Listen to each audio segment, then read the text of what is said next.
selling this course and that course or some AI thing, and I just am here with all these ideas and don't know how to get. I freaking love you. She's crying because she doesn't understand how to get started on this whole online digital course. I'm going to give you all the steps pretty clear. The first thing you need to have is a product or service that does well for other people. The product or service that you create is going to be one product or service for one group of demographics, and that has to be niched down. So for my business, I first started off with marketing, just regular marketing. And then I went into helping entrepreneurs double their revenue in 2 years or less. Then I got it down to 1 year or less. And now I'm specifically working with coaches, hypnotherapists, and healing gurus like energy workers. So I have niched it all the way down to my name is Anna Zena, and I help coaches and healing experts and hypnotherapists double their revenue in 1 year or less. My one service is doubling the revenue in 1 year or less. My one group of demographics is niched down. So when I speak about them and their pain points and what they're looking for, their ears perk up and they're like, oh, I need that.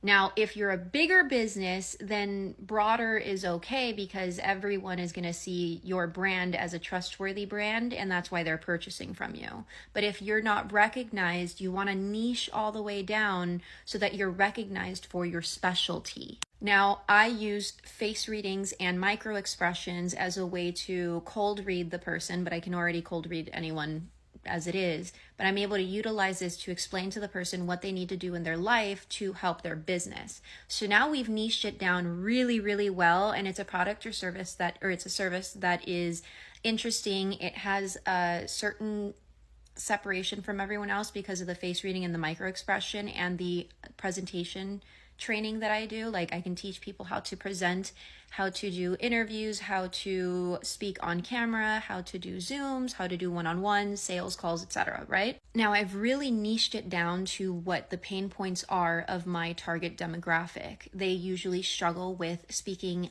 in front of camera, whether it's online like this, or if it's a one-on-one with a client. The kind of microphone that you're using, the kind of lighting that you have. Like oftentimes you'll always see my face right directly in front of the light because I want all portions of my face to be seen.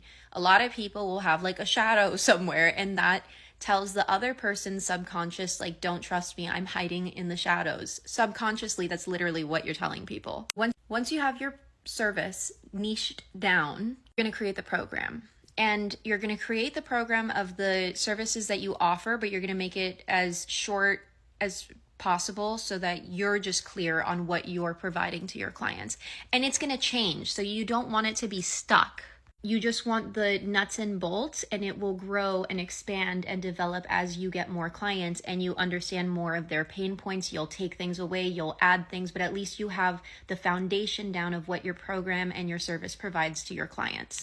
But the program that you have to create is going to be a census, if you will, that you're getting from people. Get 5, 5, and 5. 5 people that you talk to that say they would be interested. So like you break down the program, what they'll get, the benefits that they're going to get from being in your program or taking your course or buying your digital product or service. And explaining to them what they're going to get in that program has to be tailored in a way that makes them say, oh my God, this is amazing. How can I pay you? Like, how can I sign up right away? Now you want to have 5 people that say, yes, I'm interested in this. And then 5 more that you offer this as an actual offer. And 5 after that you actually close as clients. Because if you can get through those first 5 that say, wow, this is cool, I'm interested, that means that you have something there. And if you can get through the next 5 that say, yes, I'm interested, when can I sign up, or can I refer someone to you, that means there's a genuine interest. And the last 5 is to prove to yourself and to grow your business to that's the first 5 clients that you're getting. Aside from this, you're going to do a client avatar. That means an ideal client avatar is the kind of client that you would love to work with, that gets what you're doing, reaps the benefits, loves to pay you, can afford to pay you, and they're going to be your raving fan, because the importance of a ideal client avatar is they become your fan. Those are the people that are going to say, oh my God, I worked with Anna and she doubled my revenue in 3 months. She doubled my revenue in 6 months. You have to talk to her. You have to work with her. You have to get a face reading from her. They're telling other of my ideal client avatars, because they're their friends, their work with me because they were my ideal client avatar. They get it. Now, if I don't have an ideal client avatar and I'm just getting clients willy-nilly, I may get clients that don't fit that avatar characters, like the characteristics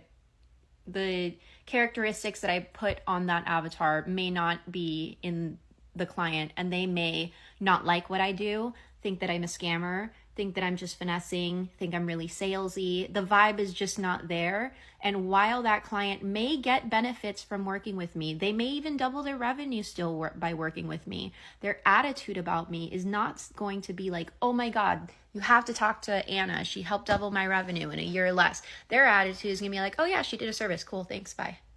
And that's the difference between having an ideal client avatar and not having one. You want to have it so that you have a community of raving fans that will exponentially grow your business and catapult it like no other. And then you want to unearth your worth. And this is a part that creates the analysis paralysis most of the time.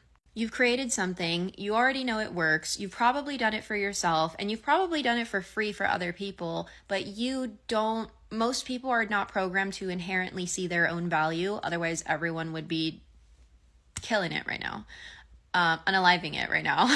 And in entrepreneurship, most people get stuck on their worth or lack of worth. And I know many, many people that will be in entrepreneurship or consulting for like a year and not be able to charge anyone because of this issue. So on a piece of paper, you want to write down all of the modalities and things that you provide to your clients. Meaning, my example would be, obviously, like there's schooling degrees and there's college degrees and there's other stuff like regular schooling, but I've invested quite a lot of money into how I'm able to do what I'm doing now. And this for me can be represented not only by the $800,000 of work that I've gotten done on me because of my marketing agency. It was like a part of me working with them.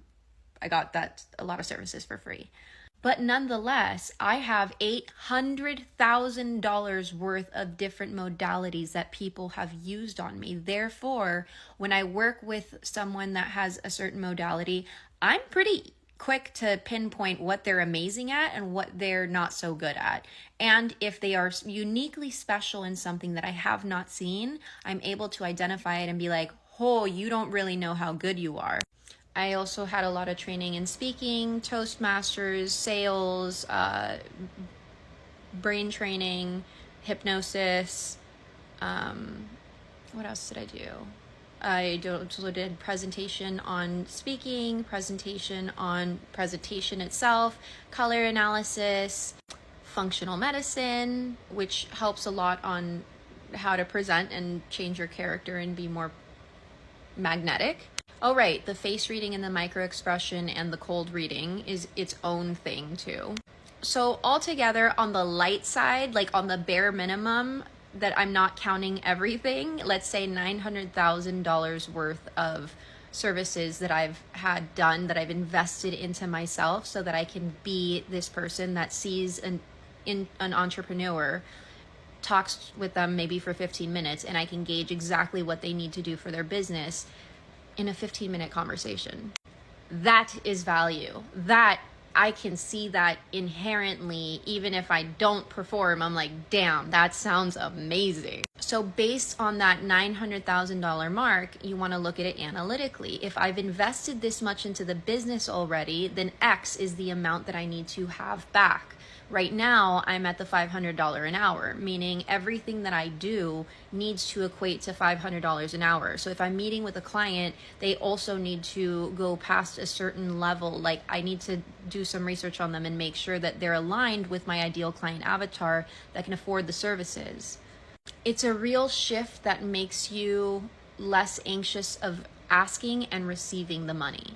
This is on the structural foundation of what you need to get started. There's more that you need to do on the marketing and branding and sales portion, but this is the foundation to get you unstuck.